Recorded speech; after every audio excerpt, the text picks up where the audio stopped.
Welcome to Michelle's Making Coffee, Crafts, Cookies, and Cocktails. If you like what you see, give me a thumbs up, subscribe, and turn on that notification bell. Don't forget to comment and let me know what you like.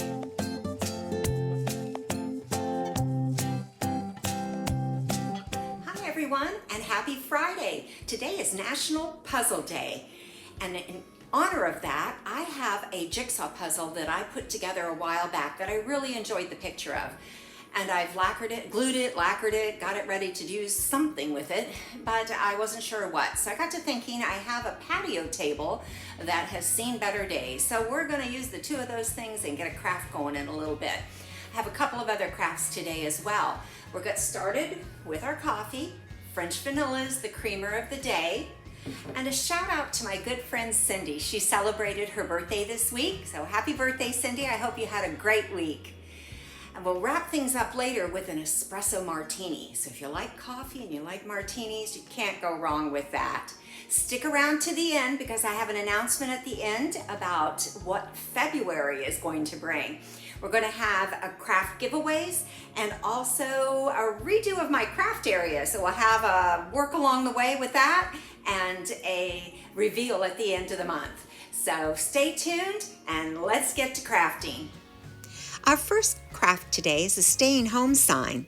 We're going to embrace the staying at home. I picked up this little sign at Hobby Lobby at the end of the season when it was 75% off. So I believe I paid $1.40 for it. And I gave it a couple of coats of Rust-Oleum chalk paint in linen white. And as you can see, I'm getting low on my paint. I'm going to have to stock up again.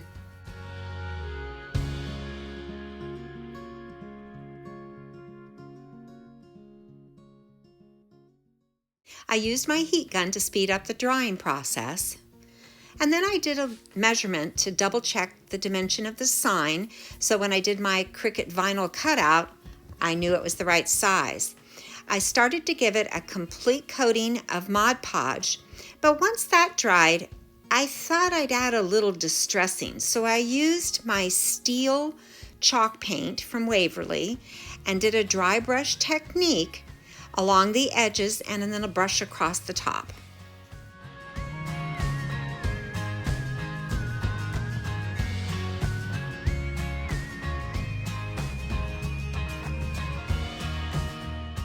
Once again, I used my heat gun to help speed up the drying process.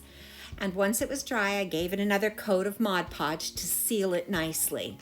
I then applied my vinyl sticker that I made on my Cricut and centered it nicely, pressed it down, and then burnished it with my burnishing tool that I have found and am keeping track of now. But I got that on and took it off. And then I gave it another coating of Mod Podge. Sometimes removing the transfer tape is tricky, but just go slow, and if need be, roll it back on and rub it some more before taking it off. But the Mod Podge helps seal it so that the sticker doesn't come off. So you can see I'm kind of dabbing around the letters and then giving it a smooth coat across. And there you have it, our staying home sign. Our next craft is a Positive Virtues book stack. I began by taking 4 books that were the same size and giving them all a good coating of the Rust-Oleum chalk paint in linen white.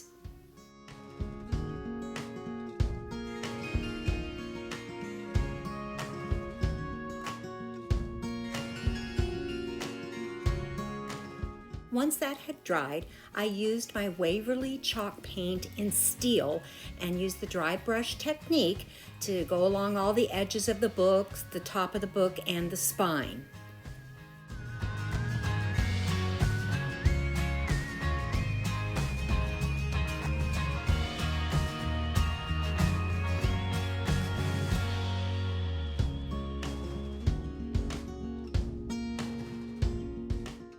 Next, I gave the books a good coating of Mod Podge, especially along the spine. After this dried, it was time to apply the virtue quotes that I had printed out of vinyl on the Cricut. I have discovered that the font you choose in Cricut sometimes determines how easy or how difficult it is to peel off the transfer tape. With this font, it was very easy to peel off.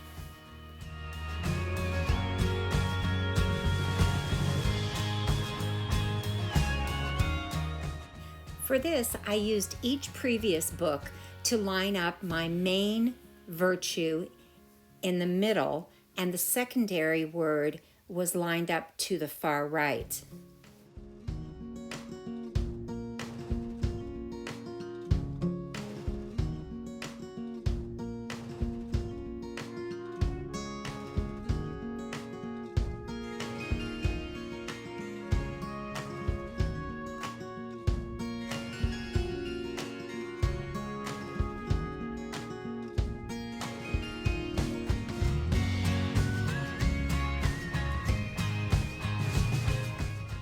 Perhaps you'll remember the jute cord that I had used in previous crafts.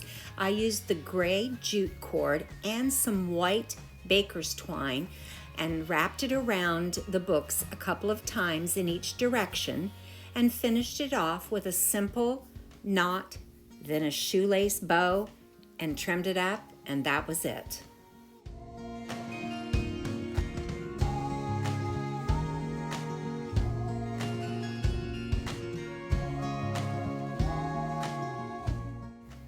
And there you have it, our Positive Virtues books. Our next craft is our final craft, and that's the puzzle top patio table. I started by taking the table outside. I sanded it and cleaned it up and gave it 2 coats of the Rust-Oleum 2X matte black spray paint.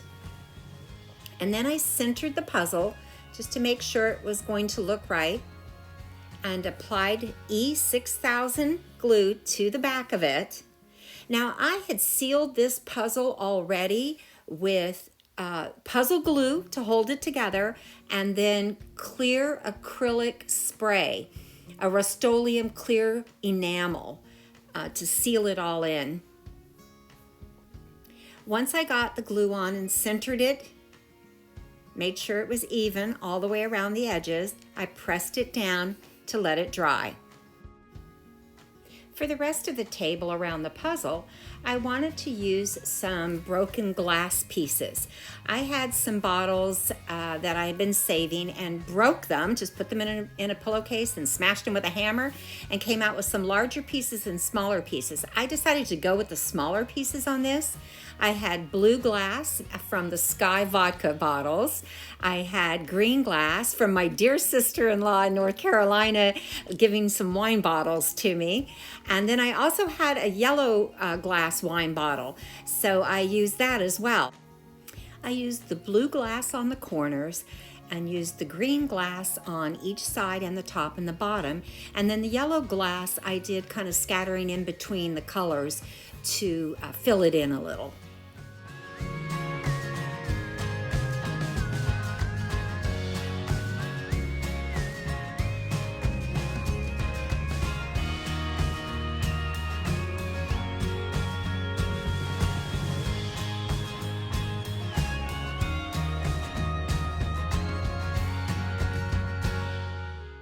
I went through and made sure that there were no sharp edges poking up, turned all the sharp edges down, and rounded parts were up.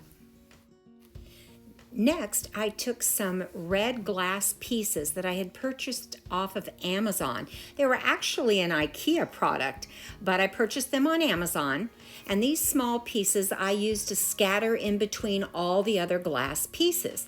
Now, I really like this product, and I probably would have gone with all of these small pieces for the entire area, but I only had red and black, and that I didn't feel was going to do justice to the design of the puzzle.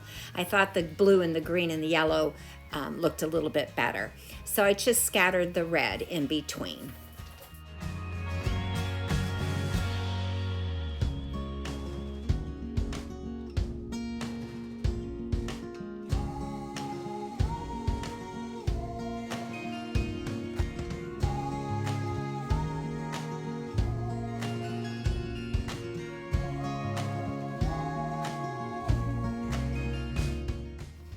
Here you can see the IKEA mark on this. Once all the glass was laid to my liking, it was time to mix up the epoxy. I use the amazing clear cast epoxy, which works really well for me. I had mixed it all up, and the first pour I did in the center of the puzzle and then smoothed it out. Overall, I did about 3 coats of epoxy. The first one covered the puzzle very well and also sealed around the edges. And then the next coat filled in around the glass. And the third coat just kind of smoothed out and evened things out.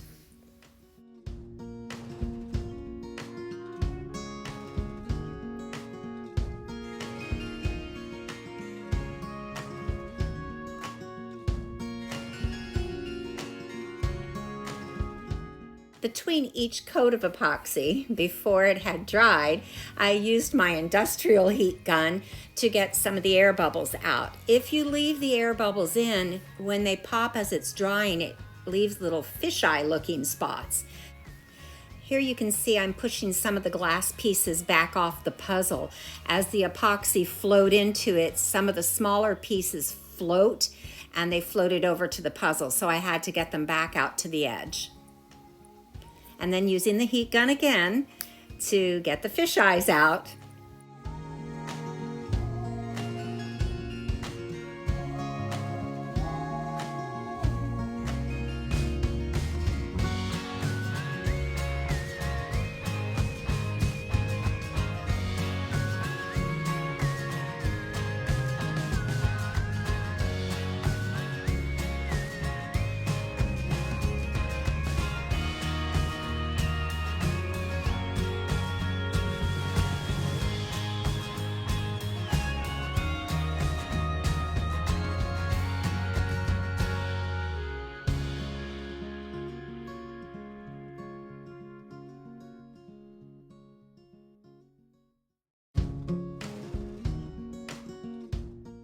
I was really happy with how this project was looking.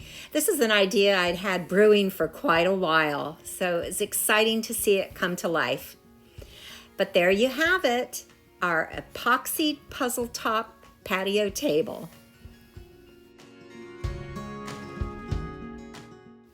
Now it's time to enjoy our Espresso Martini cocktail. This is a really easy drink that is made in the shaker over ice. Get your martini glass chilling. You're going to use equal portions of vodka, Kahlua, and espresso. For my drink, I use 2 ounces of each. After all the ingredients are in the shaker, you put the lid on and shake it up. Now, if you prefer a lot of milk and cream in your coffee, you can actually add half and half to this drink as well. You would add the half and half with equal portions. So everything in this drink is exactly the same amount, whether you use 1 ounce, 1.5 ounce, or 2 ounces of each item. Put them in the shaker, shake it up well, pour it in a glass, and enjoy.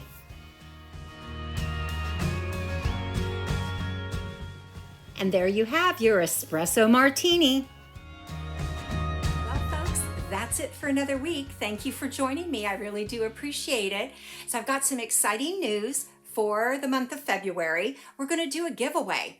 And the way you will be entered into the giveaway is, first of all, you have to be a subscriber and then watch the video each week. February has 4 Fridays, so there's going to be 4 videos that you'll have to watch, and give each one a thumbs up and also comment on each one as to which your favorite craft was for that week. And then on March 5th, we'll put all the eligible names in a hat and we'll draw a name to choose our winner for the craft. So there's going to be 4 prizes, 1 for each week. So the person winning is going to win all 4 prizes. So it should be great fun. Be sure to enter. The other thing that we're going to do through the month of February is a craft room reorganization makeover kind of thing. I have had all my craft area set up on the back porch, and you may have noticed the last couple of weeks the area that I'm filming is a little different from what I had been doing, and it's temporary because I am in the middle of moving everything and the reorganizing. The lighting is not very good, and the area is not very big, so I do apologize for that handicap I've been working under. But in a few weeks we should have everything done. I've got some before pictures I'm going to share with you, and also I'm going to be taking pictures along the way, and then when it's done we'll do a big reveal, and that'll be on March 5th also. So it should be a great week that week with our winter and our craft room reveal. But in the meanwhile, please make it a great week, and don't forget to stop and smell the coffee.